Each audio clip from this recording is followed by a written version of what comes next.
भगवते वासुदेवाय।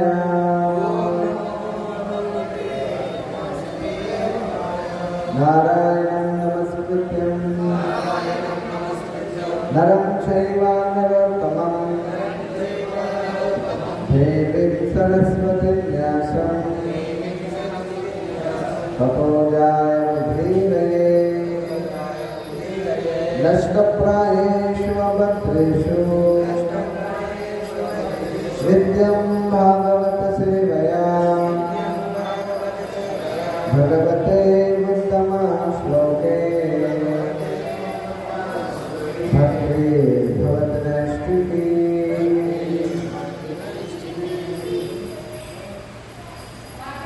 చదువుతున్నది శ్రీమద్ భాగవతం దశమ స్కందం అధ్యాయం 24 శ్లోకం 23. చెప్పండి అందరూ. రజసా శోభితా మేఘా వర్షంతి అంబూని సర్వతః ప్రజా తై ఏవ సిద్ధ్యంతి మహా ఇంద్రః కిం కరిష్యతి. శ్లోకాన్ని కలిపి చదువుతున్నాను. రజసా చోదిత మేఘా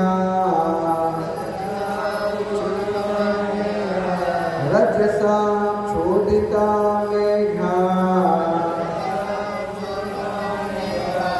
వర్షన్యం భూమి సర్వతః వర్షన్యం భూమి సర్వతః ప్రజాస్తైరేవ సిద్ధ్యంతి ప్రజాస్తైరేవ సిద్ధ్యంతి మహేంద్ర కిం కరిష్యతి మహేంద్ర కిం కరిష్యతి.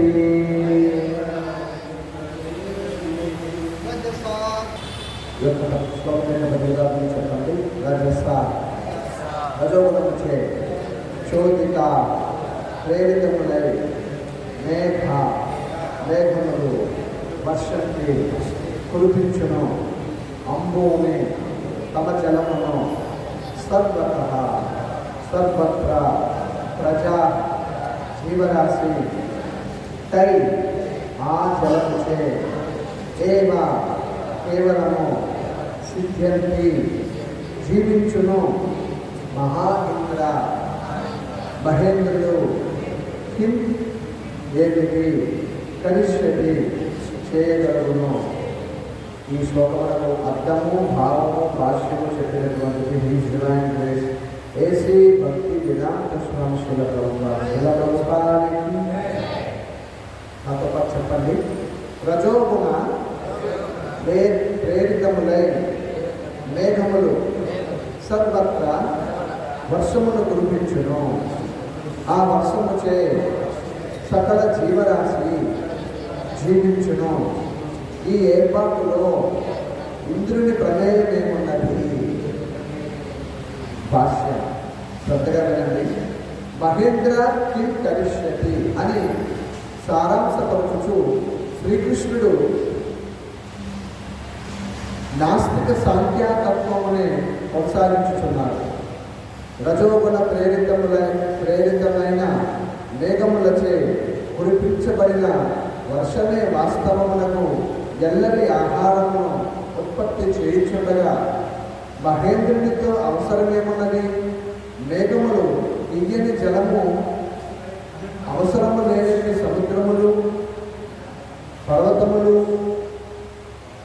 ఊసర క్షేత్రములందును ఉదారముగా వర్షమును కురిపించునని సర్వతః అని పదము సూచించును.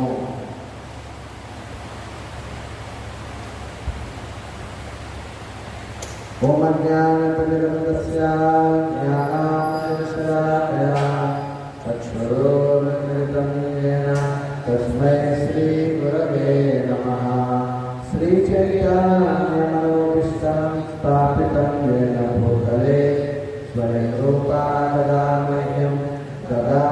स्वपदान्तिकं वन्देऽहं श्रीगुरो श्रीकमलकमलं श्रीगुरो वैष्णवांश श्रीरूपं साग्रजातं सहगणरघुनाथान्वितं तं सजीव साद्वैतं सावधूतं कविरसहितं कृष्णचैतन्यदेवं श्रीराधा कृष्णपादान् सहगणललिता श्रीशाखान्वितां सा नमामो विष्णुपादाय कृष्णपृष्ठाय भूतले श्रीमते भक्तिवेदान्ता स्वामीति नामिने नमस्ते सरस्वती देवे गौरवाणी प्रचारिणे निर्विशेषा शून्यवादी पंचाक्षरेशतारिणे हे कृष्णा करुणा सिन्धो दीनबन्धो जगत्पते गोपेशा गोपिका कान्ता राधा नमोस्तुते तप्तकाञ्चन गौराङ्गी राधे वृन्दावनेश्वरी वृषभानुसुते देवी प्रणमामि हरिप्रिये वाञ्छाकल्पतरुभ्यश्च कृपासिन्धुभ्येव च पतितानां पावनेभ्यो वैष्णवेभ्यो नमो नमः। जय श्री कृष्ण चैतन्य प्रभु नित्यानंद श्री अद्वैत गदाधर श्रीवासादि गौरभक्तवृंद हरे कृष्णा कृष्ण कृष्ण हरे हरे हरे राम राम राम हरे हरे। मुखं करोतु वाचालं पङ्गुं वन्दयते गिरिं यत्कृपातमहं वन्दे श्रीगुरुं देवतानं परमानन्दमाधवं श्रीचैतन्यईश्वरम्।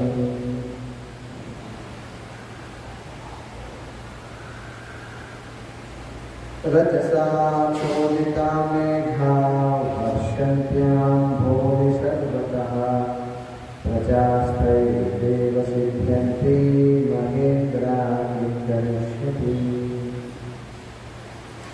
ఈ శ్లోకాలన్నీ కూడా వేదదేవుడైన శ్రీకృష్ణ భగవానుడు ఆయన స్వయంగా నంద మహారాజుతో ఈ విషయాన్ని తెలియజేస్తూ ఉన్నారు.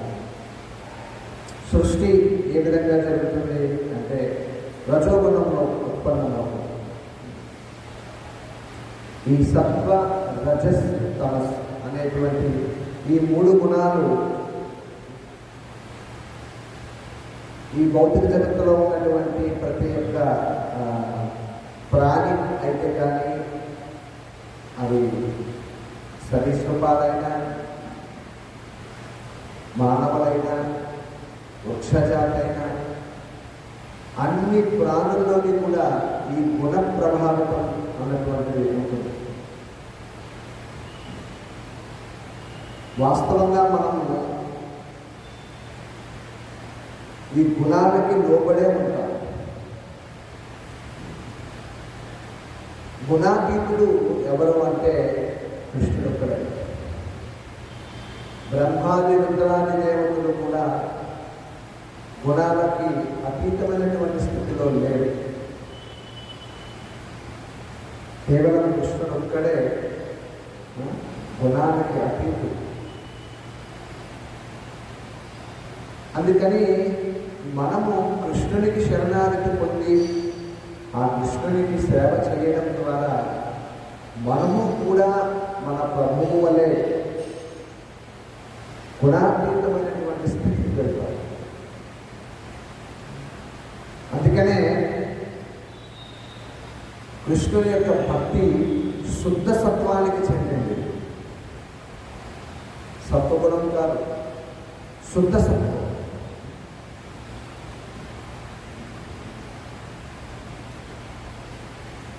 సో అందువల్ల కృష్ణుని యొక్క సేవ అన్నటువంటిది శుద్ధ సత్వంలో ఎప్పుడైతే జరుగుతుందో అప్పుడు మనం పూర్తిగా ఆధ్యాత్మిక ఉన్నతని పొందేదానికి అవకాశం ఉంటున్నారు. అయితే కృష్ణుడు నంద మహారాజుకి ఇవన్నీ వివరిస్తూ ఉన్నారు. ఏమని? క్షత్రియుల యొక్క ధర్మం ఏమిటి, బ్రాహ్మణుల యొక్క ధర్మం ఏమిటి, వైశ్యుల యొక్క ధర్మం ఏమిటి, శూద్రుల యొక్క ధర్మం ఏమిటి, అలాగే గుణాల గురించి, కర్మల గురించి ఇవన్నీ కూడా ఎందుకు చెప్తున్నారు అంటే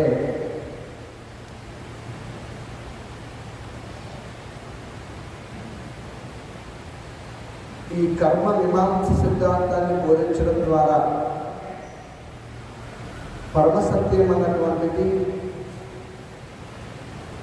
అది ఈ దేవతలకి లోబడి లేదు, అది అతీతమైనటువంటిది, మీరెవ్వరూ కూడా కారణభూతులు కాదు అంటూ కృష్ణుడు చెప్పాలనుకుంటున్నాడు. అలాగే మనము అంటే మానవులమైనటువంటి మనము చేసేటువంటి కర్మలు ఏవైతే ఉన్నాయో విహిత కర్మలు అంటారు, అంటే నిర్దేశితమైనటువంటి కర్మలు, అవి ఎప్పుడైతే మనము చేస్తామో అప్పుడు సహజంగానే మనకి అన్ని వనరులు సమకూర్చబడతాయి. అంతేనా? అంటే మనం ధర్మంగా ఉన్నప్పుడు ఇంకా లంచం ఇవ్వవలసిన అవసరం ఏముంది? అంతేనండి. మనలో కూడా ఏదో స్వల్పమైనటువంటి దోషం ఉంటుంది. మనము కూడా ఖచ్చితమైనటువంటి పత్రాలను కలిగి ఉండడం, దానివల్ల పనులు జరిపించుకోవడానికి ఏం చేస్తూ ఉంటాం? లంచాలిస్తూ ఉంటాం. కృష్ణుడు ఈ గోవర్ధనగిరి లీల ద్వారా దేవతలని ఆశ్రయించడం అన్నటువంటిది లంచం ఇవ్వడం లాంటిది. చూడండి, రాబో శ్లోకాల్లో మీరు వింటారు, తెలుసుకుంటారు.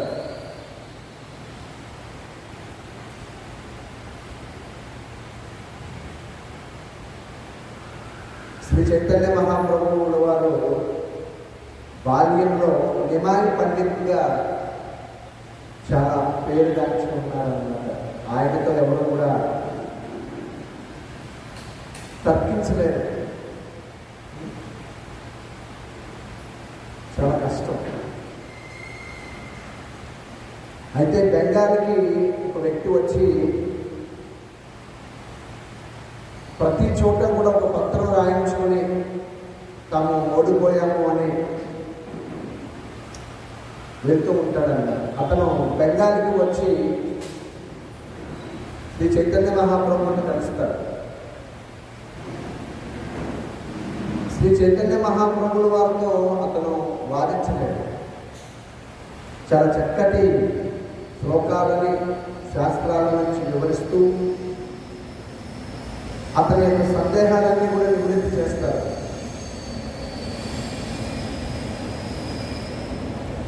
అతను క్షమాపణ చెప్పి శ్రీ చైతన్య మహాప్రభుల వారికి వెళ్ళిపోతాడు. అంటే ఒక విషయాన్ని చర్చించి ఆ విషయాన్ని ఇది సత్యం అని మనతోనే చెప్పించి మళ్ళీ దాని మీద తర్కం చేస్తూ మళ్ళీ అది అసత్యం అని చెప్పి నిరూపిస్తారు. ఒక విషయాన్ని చర్చిస్తూ ఇది సత్యం అని తెలియపరుస్తూ మళ్ళీ అది అసత్యం అని కూడా దాన్ని వాదిస్తారు. ఒకే విషయాన్ని. అంటే భగవంతుడితో మనం పోటీ పడగలమా? ఏం చెప్పాలన్నా కృష్ణుడే చెప్పగలడు. ఈ కర్మ మీమాంస సిద్ధాంతాన్ని ఎంత చక్కగా వివరిస్తాడో అంటే స్వామి, ఇప్పుడు మనం చర్చించేది అదే. ఒకే విషయాన్ని అవును అని అనిపిస్తాడు, అదే విషయాన్ని కాదు అని అనిపిస్తాడు.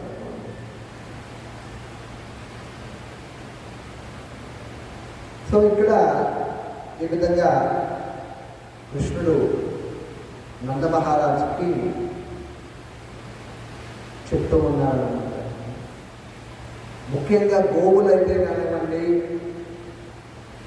మానవ సంతతి అయితే కానివ్వండి, అందరూ కూడా అన్నం మీద ఆధారపడి ఉన్నారు. అన్నాత్ భవంతి భూతాని పర్జన్యో ధన సముద్భవః యజ్ఞాత్ భవంతి పర్జన్యో.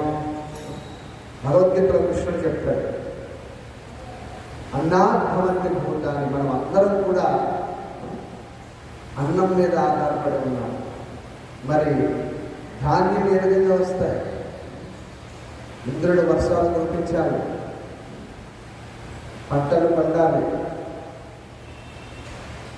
అప్పుడు సమృద్ధిగా అందరికీ కూడా ఆహారం లభిస్తుంది. అందువల్ల ఇక్కడ ఈ పంచభూతాలకి ఇంద్రుడి అధిపతి కాబట్టి ఇంద్రుడి యొక్క యాగాన్ని చేయడానికి నందమహారాజు సంకల్పిస్తే దానిని ఆపడానికి కృష్ణుడు చేసేటువంటి చిన్న ప్రయత్నం అన్నమాట. ఈరోజు శ్లోకంలో ఏం చెప్తున్నారు అంటే, రజోగుణ ప్రేరితములై మేఘములు సర్వత్రా వర్షములు కురిపించును. మీరు ఎప్పుడైనా గమనించారా? వర్షాకాలం మొదలైంది, మేఘాలు ప్రయాణం చేస్తూ ఉంటాయి. అన్నటి కారు మేఘాలు అన్నమాట ప్రయాణం చేస్తూ ఉంటాయి, చూస్తూ ఉంటారు. అవి వాటి నిండుగా జలాన్ని కలిగి ఉంటాయి. ఎక్కడ ఎంత పడాలో, ఎంత అవసరమో వారికి అంత కోటాగా కేటాయించబడి కూడా పడుతూ ఉంటుంది. కొన్ని పట్టణాల్లో అయితే జిల్లాల్లో వర్షాలు కూడా పడవు. చాలా చోట్ల, కొన్ని చోట్ల కొండ వర్షాలు, అతివృష్టి లేదా అనావృష్టి.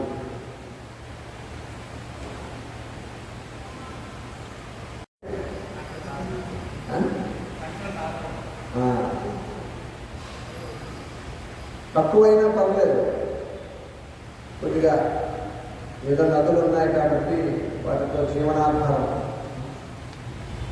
జీవిస్తూ ఉంటాం. కానీ ఎక్కువ పడితే మాత్రం తొందరగా నష్టపోతూ ఉండేది మనమే. అధిక జలాశయాన్ని కలిగి ఉంటాం. ఎప్పుడైనా రాయలసీమ వైపు ఎప్పుడైనా వెళ్ళామనుకోండి, వాళ్ళు ఏమంటారంటే, మీ తూర్పుగోదావరి జిల్లా వాళ్ళు తూగో జిల్లా, పాగో జిల్లా, మీరందరూ అదృష్టవంతులండి, మీకు ఎప్పుడు కూడా పుష్కలంగా నీళ్ళు ఉంటాయి, పంటలు ఉంటాయి, అన్నీ ఉంటాయి అని చెప్తూ ఉంటారు. అంటే మనం చేసుకున్నటువంటి పుణ్యాలను బట్టి, సుకృతి దుష్కృతులను బట్టి కూడా మనం పుట్టేటువంటి ప్రదేశం కూడా నిర్దేశించబడింది. దీవుల్లో, అండమాన్ నికోబార్ దీవుల్లో పుట్టాలా, లేదా ప్రశాంతమైనటువంటి చక్కటి ఆహ్లాదకరమైనటువంటి వాతావరణంలో పుట్టాలి. అందుకనే కర్మ సిద్ధాంతం గురించి ప్రస్తావన చేస్తూ ఉన్నారు ఈ శ్లోకాల్లో. అంటే మనం చేసుకున్నటువంటి కర్మలను బట్టి మనం ఆయా సుఖదుఖాలని మనం పొందుతూ ఉంటాం. ఈ మేఘాలు పరుగు తీస్తూ అవి సర్వత్రా వర్షాన్ని కురిపిస్తూ ఉంటాయి. ఆ వర్షంచే సకల జీవరాశి జీవించును. వర్షాలు పడకపోతే మనం జీవించలేము.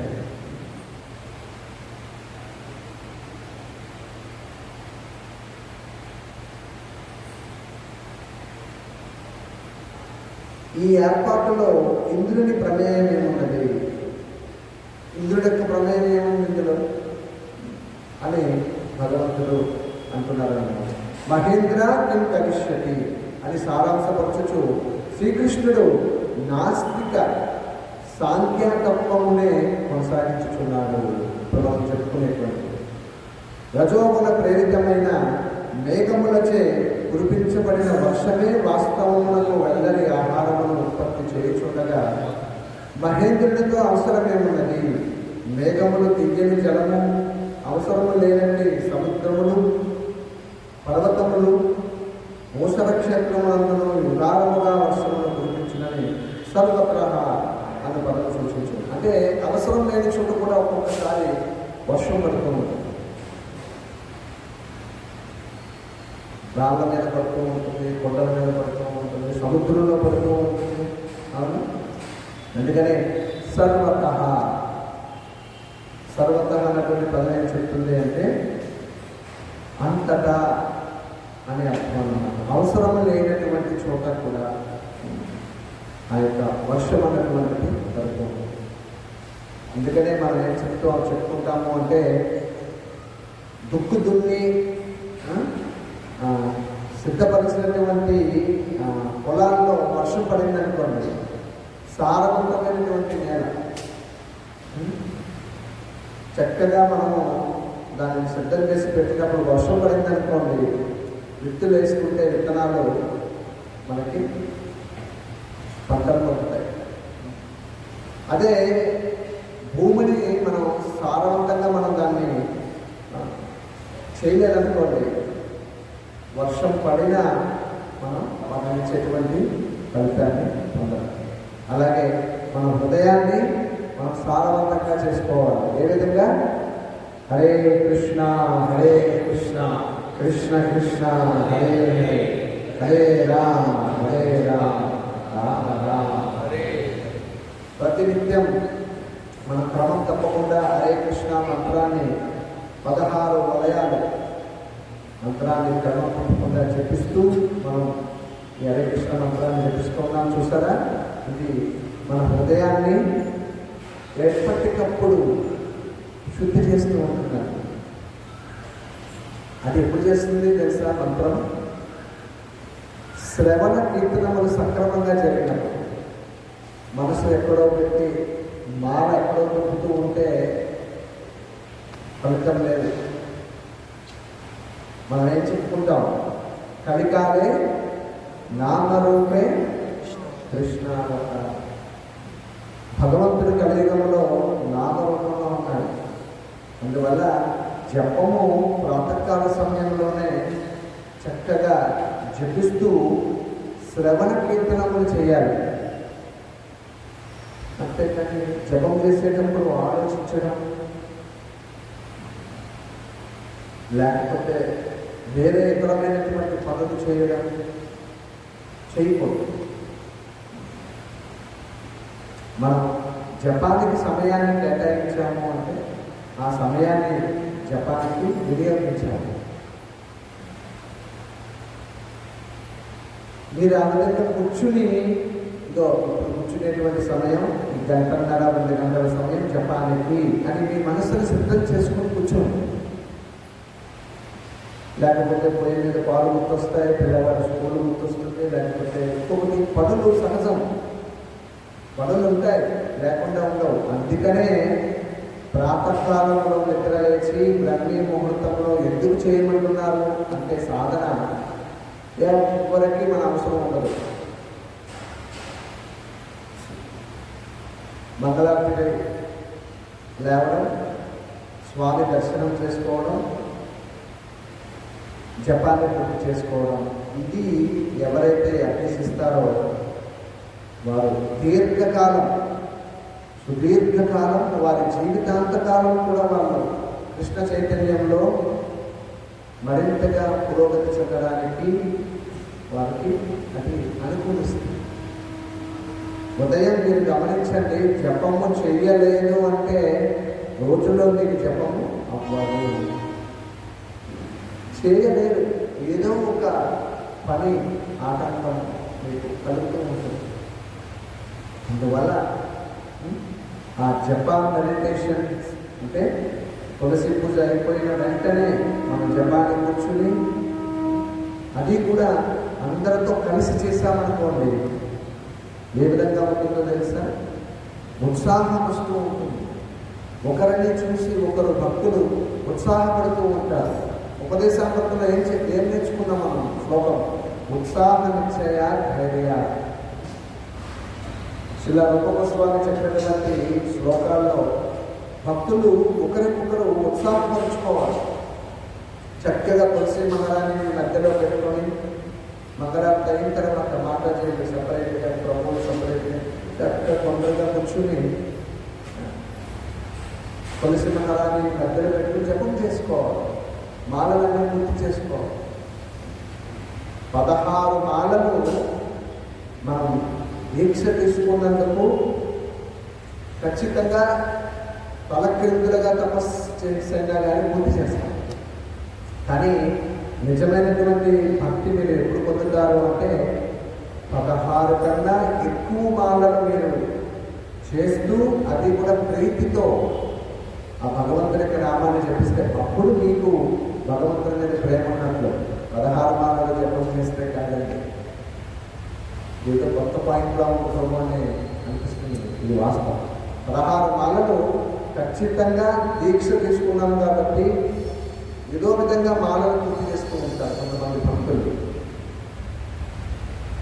కానీ 16 కంటే ఎక్కువ మాలలు చేసినటువంటి జపము అది భక్తితో, ప్రీతితో భగవంతుడిని మనం అర్చించినప్పుడు ఆయన నామాన్ని మనం జపిస్తూ ఉంటాం ప్రేమతో. సో అందువల్ల భక్తులు ఈ ప్రతిరోజు చేసేటువంటి జపము ఈ హృదయం అంటే ఈ మనస్సు మీద పడేటువంటి కాలుష్యం, మాలిన్యం, ఇతర భక్తులని నిందించడం, దూషించడం, అంటే వైష్ణవ అపరాధం లాంటివి కూడా తలపెట్టకుండా, ఇతర భక్తుల గురించి తప్పుగా మనం మాట్లాడకుండా, మనము ఎట్టి స్థితిలో ఉన్నాము, మనం భక్తి స్థితిలో మనలో ఉన్నటువంటి తప్పులను, దోషాలను చూసుకుంటూ మనల్ని మనం సరిచేసుకునేటువంటి ప్రయత్నం చేయాలి. ప్రతి ఒక్కరిని సరిదిద్దేటువంటి ప్రయత్నం మందిర యాజమాన్యం చేస్తుంది, లేదా వారి గురువులు చేస్తారు. అంతేగాని ఎదుటి వాళ్ళని నియంత్రించాలని మనం ప్రయత్నం చేస్తే అక్కడ ఒక అపరాధం జరిగేటువంటి పరిస్థితి ఎదురవుతుంది. సో అందువల్ల భక్తులు సాధన చేయడం ఒక ప్రయత్నం అయితే, ఆ చేసినటువంటి సాధనని నిలబెట్టుకోవడం మరొక ప్రయత్నం. చక్కగా సాధన చేసి ఒక 2 తిట్లు తిట్టామనుకోండి ఎవరినైనా భక్తుల్ని, ఏమైంది? శ్రీ చైతన్య మహాప్రభు ఏం చెప్పారు? ఒక మత్త గజాన్ని, అంటే ఒక పిచ్చి పట్టినటువంటి ఏనుగుని ఒక తోటలో వదిలేసామనుకోండి, అది ఏం చేస్తుంది? చెట్లన్నీ ఇరిసేసి మొత్తం అంతా కూడా తొక్కేసి నాశనం చేసేస్తున్నాను. ఇది వైష్ణవ అపరాధం అన్నటువంటిది వజ్రలేపనం అని ఎందుకంటారు అంటే, వజ్రాన్ని కరిగించి పోస్తే ఇంకా దాన్ని పగలగొట్టడం కూడా చాలా కష్టం. చాలా జాగ్రత్తగా ఉండాలి భక్తులు, వారి భక్తుల మధ్య వ్యవహారం. మనం శ్రీ చైతన్య చరితామృతం చదివితే తెలుస్తుంది మనకి భక్తుల మధ్య వ్యవహారం ఏ విధంగా ఉండాలి. శ్రీ చైతన్యుల వారు సచీదేవి, తన తల్లి అయినటువంటి సచీదేవిని కూడా అంగీకరించలేదు. శ్రీ అద్వైతాచార్యుల వారికి అపరాధం చేసినది.